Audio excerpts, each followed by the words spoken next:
Yes, sorry about the abrupt stop to part one, but sort of ran out of video time.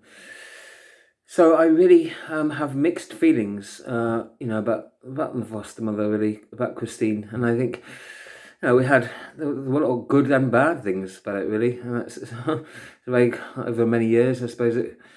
And actually, I can understand that. I think there were occasions where she was certainly, from things I've learned since, where she was under a lot of stress, really, as well at the time. So that's. I do think that some of the methods of punishment were a bit bizarre as well. I think there's one occasion of running up and down the garden. And she'd forgotten that she told me to do that, and I was sort of left carrying on doing it. And but anyway, the sitting on the stairs kind of thing, that's sort of understandable, isn't it? The naughty step. I know a lot of parents do that.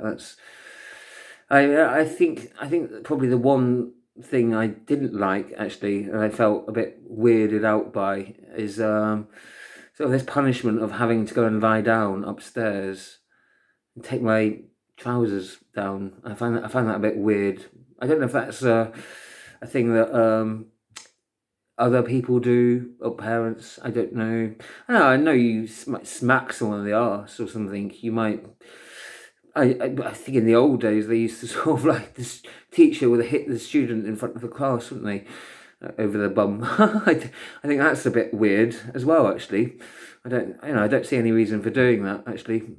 And I do think it's a bit odd, to be honest. I think there's far better ways of punishing someone without having to involve any nudity in it at all, actually. And I do think that's. I think when you're up there waiting for it to happen, it's actually the thought of it that's worse. And also, with your mid region, your bum being displayed, it's quite you feel quite vulnerable, actually, to be honest. So it's quite it's not something I can only assume it's something that you're grown up with, and therefore that's what you're used to. So you do it to your children because that's what happened to you. I suppose it's like an inherited thing that some people do. I don't know, really. And it never really hurt that much. Sometimes, on back, she might use a belt or something, or the end of a shoe or something. It might, it would be a sting or something. The pain was never that bad, I suppose. I just felt, that it was more like sort of the exposure, really, that felt a bit weird, actually. And I felt it was a bit weird to do that to someone. But I suppose I only felt that as an adult looking back. And at the time, I suppose you don't know, do you? What's normal and what's not at that age. And especially being that she was a foster mother and not actually biologically related to me or anything. So I do find that a bit of a bizarre punishment method, to sort of have someone sort of strip or lie down on a bed upstairs and then sort of be hit over the arse. But people do some very odd things, I suppose. It's, I suppose I may not agree with hitting, but then I don't think it was the hitting that I take exception to. It's more sort of the embarrassment and sort of the nudity of it. I sort of think I don't really feel that that's a necessary thing to do to anyone, and I don't see that helped me or anything. But I didn't sort of respect that she did that, and I didn't. But I'm sure sometimes I said to the back, or I did things that would make her angry, I suppose. And I think in terms of her anger, I think I'm sure there may have been things I did that upset her. I'm sure there were times like that. But I also know that there were there were friends of hers who have since said to me, you know, we went on a holiday with you and I witnessed her screaming at you many occasions. And I just felt it just went too far and it was just a bit unnecessary, really. And so it was sort of reassuring when other people sort of tell you, yes, I sometimes felt she went too far in her anger, actually, and took it out on you sometimes. And I know that that was how Joan felt as well. And that was my foster grandmother. And actually, you know, Richard was never one to shout, and that he did witness quite a few of her shouting. And to be honest, I felt a bit sorry for him, really, because he was often on the end of her wrath, to be honest. She was often very, very much shouting at him if it wasn't one of us. And she did have a temper, to be honest. And, you know, sometimes justified, but other times not, in fact. And I wouldn't say that the two of them shouted a great deal, but on occasion it did happen. You know, it was always her, actually. But I suppose it takes two to tango, and I don't really know what happened with them. But I do know subsequently she felt unhappy in the marriage for whatever reason, and I know that she did have several other extramarital affairs, actually, and I know that there were several other men that she'd had some relationships with. And in fact, that's how she left the house, because she found another partner that she'd fallen in love with and who she wanted to be with instead. So I'll come on to that in a moment, because that's actually where the story gets kind of more interesting in a sense. But my relationship with Kristin, I suppose, during the years at Thingle Park, about 9 years there, yeah, I suppose I tried to keep on a good side and try to not to upset her and that. You know, there probably were occasions where we got along, actually, and we had a lot of times where we would go camping as a regular family thing. Each summer holiday we did that. And there were church events that, you know, we went every Sunday to the local church, and I just went to the Sunday school, of course. I didn't understand anything being said. You don't as a child, do you, really? And didn't know anything about what it was all about, really. Some people singing songs, and then they have a cup of tea and coffee after, and we get to go and, I don't know, play games or something, I don't know. Oh, I do remember going down to a vicarage. Richard Burbridge back then was he was the local vicar in the Church of England parish, and I do, yeah. Sometimes he'd do an activity sort of game with us. We'd have to discuss different issues and that, and you know, I didn't have a great deal what it was about. I suppose I just thought it was a fun thing, and you know, I met a nice girl through that. Me and Rebecca Perrott, we became quite close friends, actually, through church. And that was nice. You know, it never went any further than that, but you know, we were close enough, and I liked her family, and you know, it was a nice sort of relationship. She introduced me to a volunteering group that volunteers with disabled youth and their siblings, and that was really nice. I liked going to that, and it was nice to meet a girl that I could sort of talk to, because at school I felt very shy and I never talked to any girls. I kind of felt like I did a bit divorced from womankind sometimes, if I'm honest, a bit oddly enough. But yeah, I suppose you know, there might have been reasons for that, and you know, it's an odd thing, really. I was sort of aware that I was a foster child at some point. I was aware my biological mother had made some calls, and sometimes she was quite upset on the calls as well. And so I wasn't sure why, and you know, if it was me that was upsetting her situation. So you know, sometimes I would say I don't want to speak to her because you know, I felt like she was quite upset, and I must admit, I found it a bit weird, actually.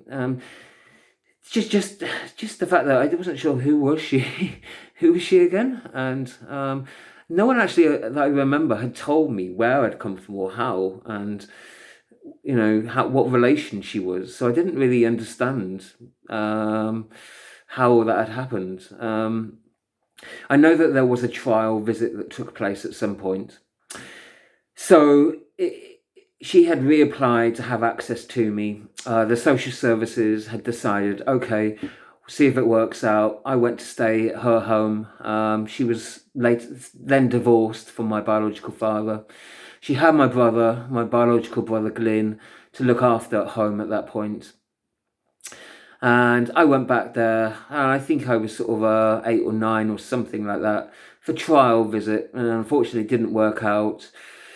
I re-enrolled at the school there. I have some vague memories of the visit, and apparently we ended up, me and my biological brother, in arguments there, and it just didn't work out, and I wasn't happy there somehow.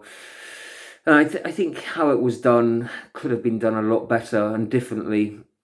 It's just introducing, an alien child into a new home. Must have been difficult for him as well as me. I guess he must have been quite, defensive of mum and thinking, who is this stranger? And understandably, that would be quite odd, from suddenly not seeing someone at all to suddenly thrusted, and for me too, being put into an unfamiliar place with people I didn't know.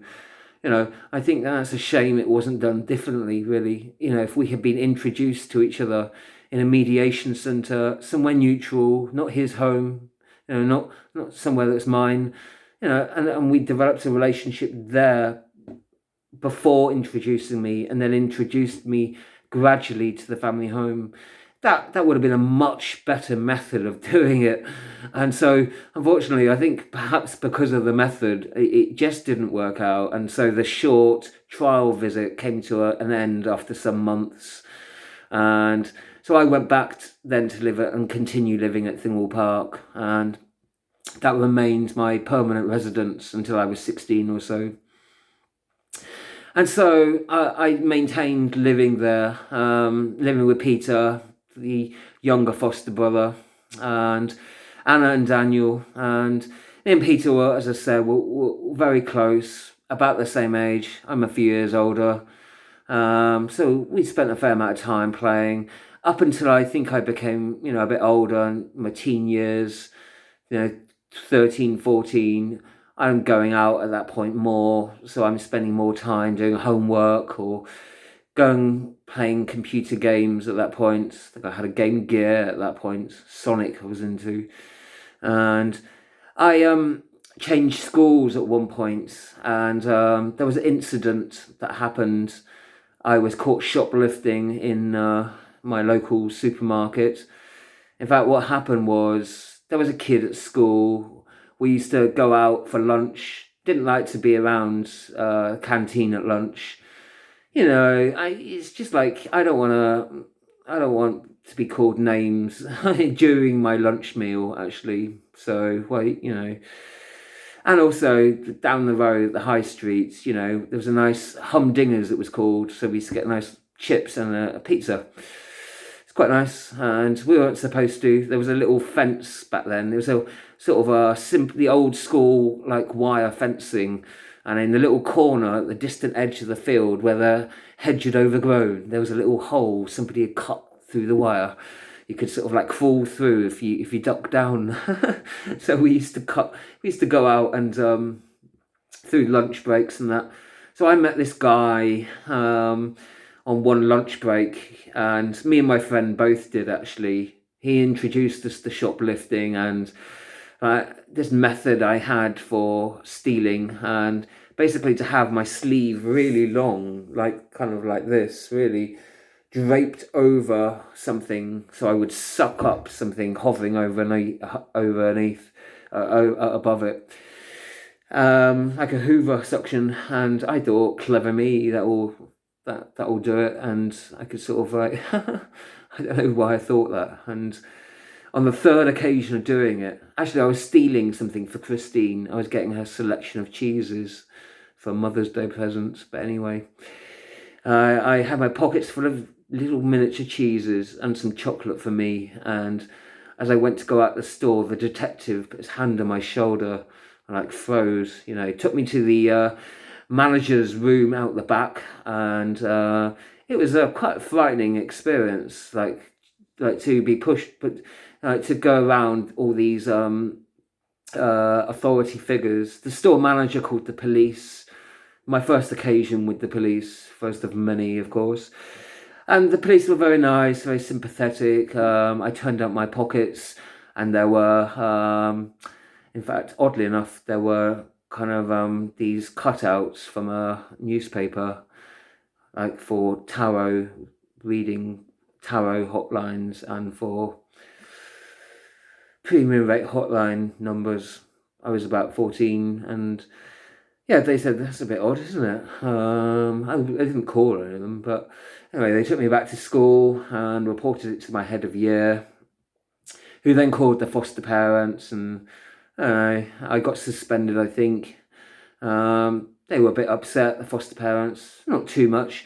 They kept wanting to demand, Christine especially was demanding to know why I did it, she must know why, And, the truth is, I suppose, I did it to impress this guy. I wanted to, to make a new friend and get in his sort of good books, and, I thought it would be a good way to getting my hands on stuff, and I suppose, if I'm honest. But anyway, yeah, I sort of said I felt I'd been being bullied, and I felt that I was sort of, yeah, and that's why I did it. It wasn't really why I did it, actually.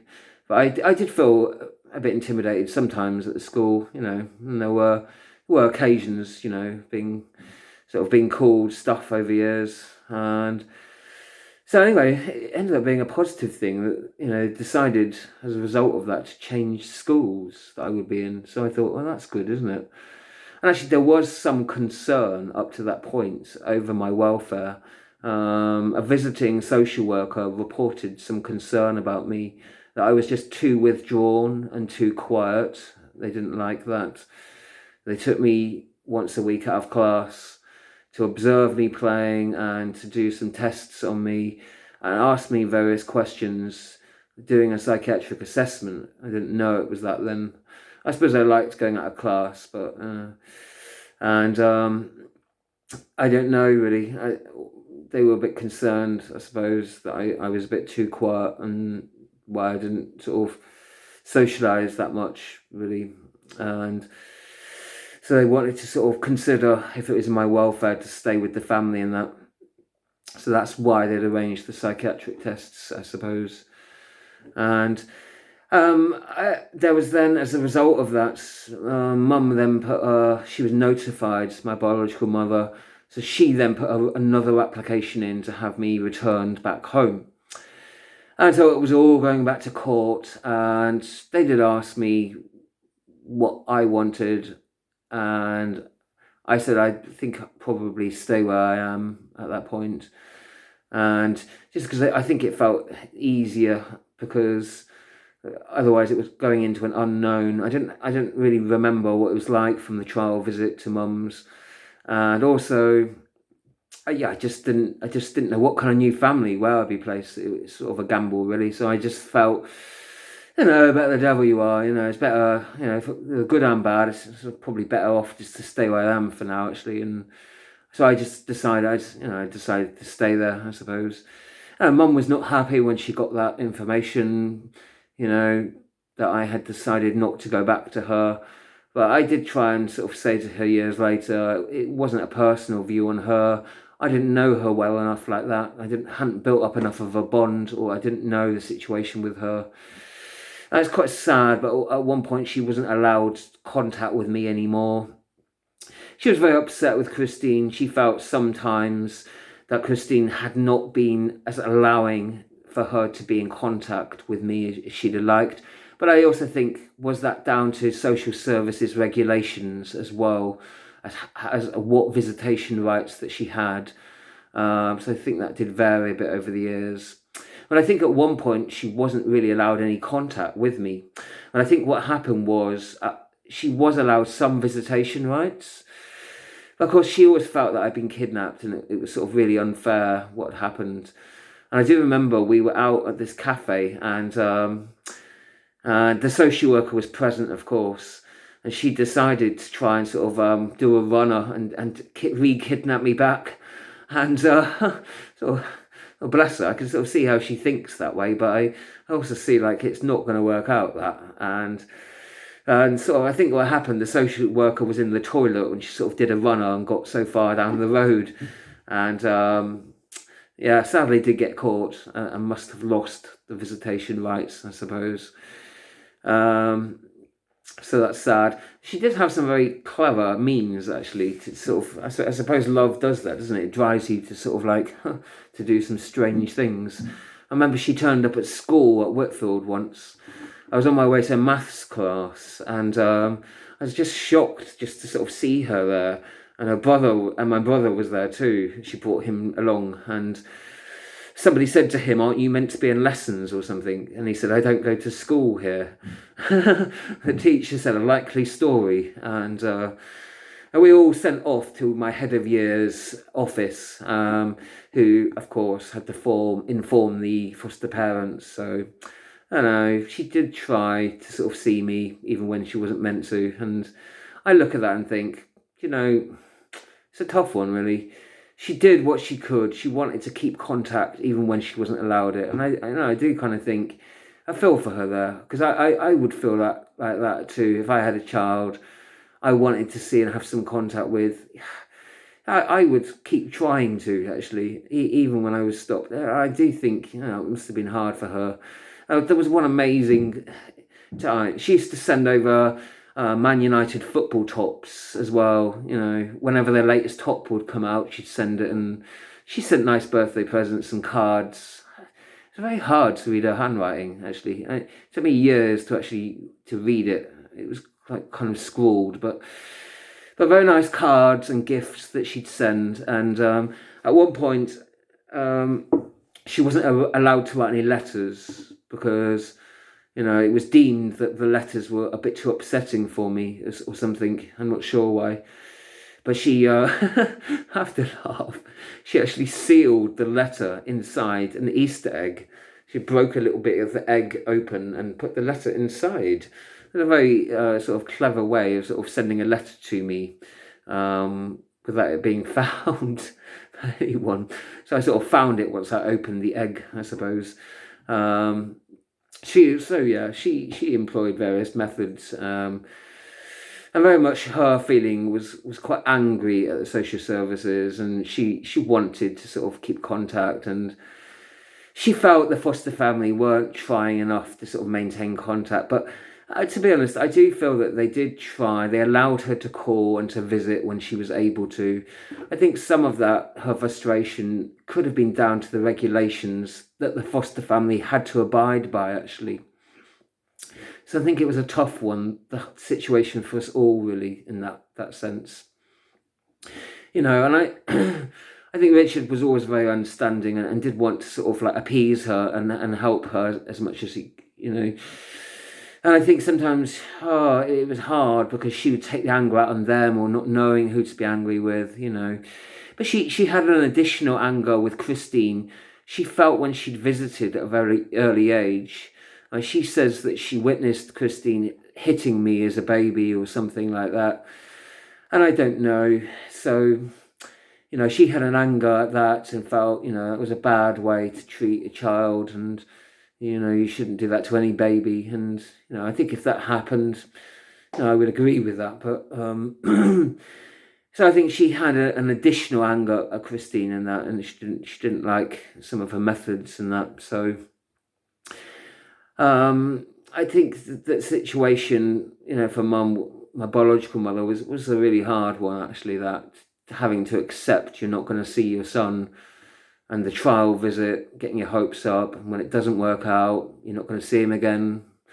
And that went on for years and years, So it's very sad for her that she had that. But as far as I know, she brought Glyn up, reasonably well, and he was provided for. My biological father continued visiting him each weekend, up until he was 18, 19 or so, for quite a number of years, actually. So I understand that he was brought up reasonably well, as far as I know. So I maintained staying in the house. I changed schools, though, and instead I went to a new school. Oddly enough, quite bizarrely, I went to a Catholic girls' school. It was the year that the Labour government changed the regulations for the Equal Gender Opportunities Act or something like that, so that a school is not allowed to discriminate based on gender anymore. So it was the first year that they actually accepted boys, but there were relatively few boys joining. So my class actually had about 4 boys and about 30 girls. You know, in the whole of our year and class for that first year. And the whole year, the first year, there was like, I don't know, a dozen boys and several hundred girls. People would joke and say like, wow, you'll have your pick of them there. And it just wasn't like that. I remained still quite shy in talking to girls. But actually, I think it was a private school. I think it's quite different, actually. Very different environment there. Different from the public comprehensive school, actually. And I have to give her due. My foster grandmother Joan paid for that herself for me to be there those 2 years. I would never have achieved anything in my life. The things I did were not for her intervention and help with that. I think I was really down to her, actually, that I had any kind of education. And I think that school was much more rigid, was much more disciplined, much more focused. You know, I achieved fairly okay grades for me. You know, I had 4 C's, 2 D's, I think. I think that, you know, for me, that was to have 6 kind of okay grades. I was reasonably happy with that, actually. I think I studied fairly hard in most of the lessons. The teachers there, you know, they were very good. There was very little bullying that went on there, actually, to be honest. And I think it was a sort of a good, conducive environment to studying hard and to getting things done, actually. And I think my grades improved hugely from that, actually. You know, I remained quite shy with girls. There were a few that I was kind of friends with. I tended to be friends with a few that were also from a similar background to me. There was another girl that won a scholarship to be there. She was from a poorer background too. She liked crass language and she could talk and she was like streetwise, you know, and she's kind of fun, and I got on with her. And there's another girl that was kind of like fun but a bit mischievous. We got on quite well, and there was a crazy incident where we set fire to a bin and blamed it on some rival schoolgirls from a different school, and it was an accident though. You know, we didn't mean it, and it was really bit weird of us, really, but. I accidentally set fire to a bin at a bus stop, and because she told me to, and it was weird, actually. But no one was harmed. It was okay. And so there were a few girls that I was sort of friendly-ish with. And it was sort of nice, but because of the ratio of men to women, I was kind of mostly friends with the other guys there. They were nice, you know, sort of like manly guys, really, and got on all right with them. I wouldn't say I was best friends, but got on fairly okay, actually. Went back to their houses a few times. They were nice enough. We played football a lot, helped each other studying a bit. You know, we had fairly good relations, actually, and I'd say it was all right. We weren't like best mates, pally or anything, but we were sort of acquaintances and got on all right. And it was a nice, good school environment, actually, to give them their dues. It was very good in that capacity. I learned and flourished well. You know, for me, they were good grades, and I was happy with that. It set me in good stead for future education as well, actually. So it really helped tremendously, actually, and I'm so appreciative of that, actually. And so, it really helped me there, and you know, it's thanks to Joan. She gave me a lot of good things, actually. She won a balloon flight once in a raffle, a church raffle, but her legs were bad, so you know, she nominated me to take it for her, and it was really nice, actually. And I always remember that. And going up to Ashton Court balloon fiesta, and riding over the house. It looked like a little toy house, you know. It was really nice, and little happy memories like that, actually. You know, I think she used to recompense me when she felt I got a raw deal occasionally. She's tried to help out, compensate me a bit, and I appreciate that actually. That was really nice. And it's nice when someone sort of cares for you like that, isn't it? It's nice. It sort of means a lot actually. And I feel bad that I stopped seeing my friend at that point, Robert. I just don't know what it was. I was going to public school now. I used to get 2 buses there. I have a different friendship group, and our friendship just ceased like that. I never saw him. We didn't speak anymore. I just felt really bad about that actually, but thankfully I made up with him and saw him years later. I randomly then met him on the way back from an exchange trip abroad. I think I was travelling actually, so we became acquainted again, and that was nice. We met as adults years later, so I was glad about that, and so I think I really benefited from going to this new school, and it's really nice that they did that. I did get suspended there as well, actually, though. So yeah, I was writing a very angry letter one day, and I think it was just driven by jealousy at the time. I saw, there was not a best friend, but a close friend of mine who I think I was jealous of. He was like the school captain at football. He was very fit and athletic. And he was sort of like charming. All the girls swooned over him. He had this really attractive young girl that they were seeing each other. He seemed to be from a nice, caring family. He went back to his home. He seemed to have kind of everything going for him. And, I think I was sort of jealous and kind of angry at the time, really. I sort of might have written this angry letter with some pretty bad language in it, really. Sort of just driven by, like, why am I the geeky weirdo who girls laugh at? And so anyway, and I was never going to send the letter to anyone. But it was in a school where you move desks and classrooms, and it got left on a desk, and a different student found it with all this bad cursing in it.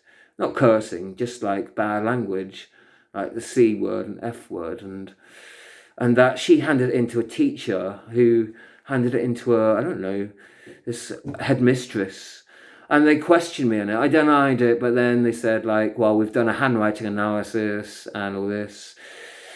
So, and bizarrely enough, they said to me, part of the condition of the punishment was you need to go and apologise to him. But he had no knowledge I'd written it about him. So I just lied and said, yeah, we've made up. And I never would have sent it. It was just like getting angry thoughts out on a piece of paper. My mistake was I never left it behind. So they suspended me for 2 weeks over Christmas. I had an extended period of holiday. It was awful. Lots of long walks with the dog in the park, It snowed that year, so I was down there making snowmen and all sorts. And I overheard Christine talking to Richard one day saying, like, I wonder if it could be because he's sexually frustrated or something. And she wasn't far off, actually. It was the green-eyed monster. I suppose it was that, actually. She did know me quite a little bit, actually. And I suppose I was at that sort of early puberty kind of stage, really. I didn't really have any girls that I went out and talked to, and that. There was this one girl I was close to at church. We saw each other, just like friendly terms. Actually, there was a second girl, Jo. I think we chatted. We got on very well. It never went anywhere beyond sort of a kiss or something. It never went beyond that, though. Then there was a pen pal that I met, and we got on really well to begin with, actually. We went on a foreign exchange trip to France. Part of my GCSE studies, doing French. And the French teacher said, you'll sink or swim, la plongée or something. I sunk horribly, and I could not. I felt so sorry for the French family. Like, I meant to teach him a Anyway, it was good for them. They learnt a lot of English while I was over there, but I just didn't know enough of it really. So they were very understanding about that, and but it was a nice holiday at least to Bordeaux. Really enjoyed that. I dropped French as a sort of as a subject to focus on the other subjects actually. Yeah, it was nice. I met this girl on the plane flight over there. I remember her telling me actually that it was for 2 weeks and not 1 week. I was really shocked by that because I had it in my head it was only 1 week, but it was 2 weeks.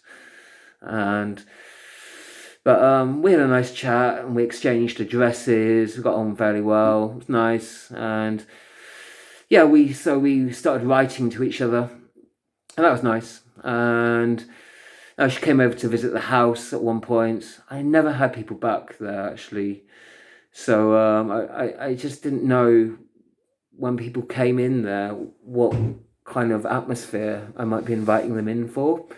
So I didn't want to sort of chance it by inviting people. I didn't have many people to invite anyway there, so I didn't. Yeah, she did visit once, and we mostly exchanged letters, writing to each other. So that was quite nice, I suppose. I spent time going out. I mean, I was lots more involved in my studies at St Ursula's, at the Catholic girls' school, or mixed school as it became. And although it was called a Catholic school, I didn't in RE, I didn't study any other world religions. I've never heard of Islam, Buddhism, let alone Shintoism, Taoism, or Confucianism. Never heard of any of it, to be honest. Never even heard of atheism or anything like that, to be honest. I was going to church each Sunday, but I kind of went because I had to, and I was just sort of fitting in with. I don't really think deeply about any of it, to be honest. I suppose I sung some songs like everyone else. It was just sort of like sing a song, but I didn't mean I believed any of the words or anything. In fact, I went to a confirmation where I was meant to confirm I was sort of a member of this church, and that at the time we'd moved around a lot of churches. We were going to Crofts End, it was called then. I got on very well with the Reverend, very close. We both had a love of motor racing at the time, loved it. Every Sunday afternoon, Schumacher was the big one back then.